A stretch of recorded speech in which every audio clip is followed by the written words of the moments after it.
বিসমিল্লাহির রহমানির রহিম। ভাই ও বোনেরা, যে যেখান থেকে আমাকে দেখছেন এবং শুনছেন, আপনাদের সবাইকে আমার সালাম, আসসালামু আলাইকুম। আশা করি আপনারা ভালো আছেন, আমিও ভালো আছি। UK property gossip by Tasmina YouTube চ্যানেলের পক্ষ থেকে জানাই শুভেচ্ছা। আজ সেপ্টেম্বর মাসের 9 তারিখ সোমবার 2024। এই মুহূর্তে লন্ডনের তাপমাত্রা আছে 14 ডিগ্রি সেলসিয়াস। সকাল থেকেই বেশ ঠান্ডা এবং কিছুটা হালকা কুয়াশা আছে, যে কারণে খুব একটা বেশি স্পষ্ট দেখাও যাচ্ছিল না। যা হোক, এখন মোটামুটি কিছুটা রোদ উঠে গেছে। ভারতীয় সীমান্তরক্ষী বাহিনী বিএসএফ নিয়ে আজ আমি কথা বলতে চাচ্ছি। গত 3 দিন আগেও ঠাকুরগাঁও সীমান্তে 15 বছর বয়সী একজন বাংলাদেশি কিশোরকে গুলি করে হত্যা করেছে এই বিএসএফ। নিহত এই বাংলাদেশি কিশোরের নাম জয়ন্ত কুমার সিংহ।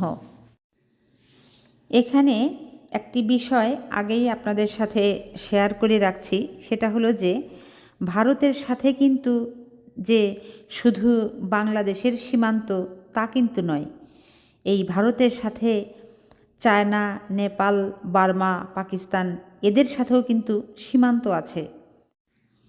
এখানে আপনারা একটু মনোযোগ দিয়ে একটু খেয়াল করে দেখবেন যে এই সমস্ত সীমান্তগুলোতে এই ভারতীয় সীমান্তরক্ষী বাহিনী অর্থাৎ বিএসএফ গুলি করে মানুষ মারা বা হত্যা করার ঘটনা খুব কমই ঘটে। বিশেষ করে চায়না ও পাকিস্তান সীমান্তে বিএসএফ কর্তৃক হত্যার ঘটনা নেই বললেই চলে। কিন্তু পক্ষান্তরে বাংলাদেশিদের সাথে কি হচ্ছে?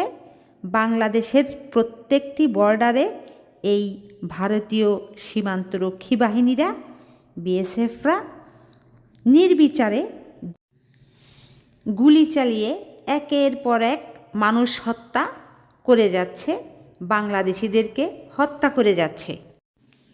এখানে আমি নির্বিচার শব্দটি ব্যবহার করেছি। এজন্য ব্যবহার করেছি যে পরপর যে 2 জন হিন্দু বাংলাদেশিদেরকে মারত না। কারণ ভারতের যে আবার বাংলাদেশে যে সকল হিন্দু ভাই বোনেরা বসবাস করেন, তাদের জন্য একটা আলগা প্রীতি উতলাইয়া পড়ে, এমন একটা ভাব দেখায়। গত 2 মাস পেছনে যদি একটু ফিরে তাকান, তাহলে দেখবেন যে ভারতবাসীদের বাংলাদেশে থাকা হিন্দুদের জন্য দরদ যেন একেবারে বেয়ে বেয়ে পড়ছিল। রাতে যেন ভারতীয়দের ঘুমই হচ্ছিল না, এরকম একটা তাদের ভাব ছিল। বাংলাদেশে হিন্দু সম্প্রদায়ের লোকেরা না জানি কি বিপদের মধ্যে আছে, দিন কাটাচ্ছে, এই চিন্তায় তাদের ঘুমই হচ্ছিল না। আসলে চিত্রটা কিন্তু তার বিপরীত। বাংলাদেশে কোনো সাম্প্রদায়িক দাঙ্গা আগেও ছিল না, এখনও নেই। সাম্প্রদায়িক কোনো ঝামেলাই নেই। এখানে হিন্দু মুসলিম ভাই ভাই হয়ে সবাই একত্রে জড়িয়ে গড়িয়ে বসবাস করে। কিন্তু কিছু ভারতীয় দালাল আছে যারা বাংলাদেশে আছে, এরা উস্কানিমূলক কথাবার্তা বলে দ্বন্দ্ব বাঁধাতে চায়, মিথ্যা অপপ্রচার চালায়। কিন্তু এই মিথ্যাবাদীরা সবসময়ই তারা তাদের নিজেদের বোনা জালে নিজেরাই আটকে যায়। এখন এই ঠাকুরগাঁয়ে যে 2 জন হিন্দু বাংলাদেশি কিশোরকে হত্যা করা হলো, এই বিএসএফরা গুলি করে তাদেরকে মেরে ফেলল, বাংলাদেশে থাকা এই ভারতের দালালরা এখন প্রতিবাদ করে না কেন?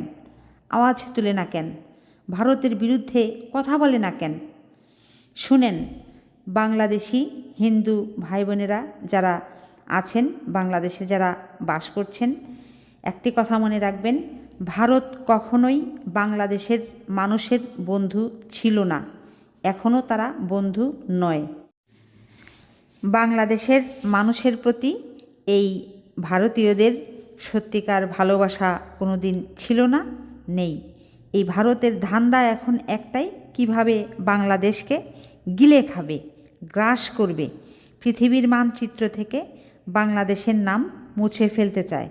কাজেই আমরা বাংলাদেশিরা সবাই একটি গোলাপ গাছের ফুটন্ত গোলাপ। আমরা সবাই মিলে ঐক্যবদ্ধ হয়ে থাকব, আমরা সতর্ক থাকব। তো আজ এখানেই শেষ করব। সবাই ভালো থাকবেন, সুস্থ থাকবেন এবং আমার জন্য দোয়া করবেন। আমার এই চ্যানেলটিতে লাইক, কমেন্ট, শেয়ার এবং সাবস্ক্রাইব করবেন। আসসালামু আলাইকুম, আল্লাহ হাফেজ।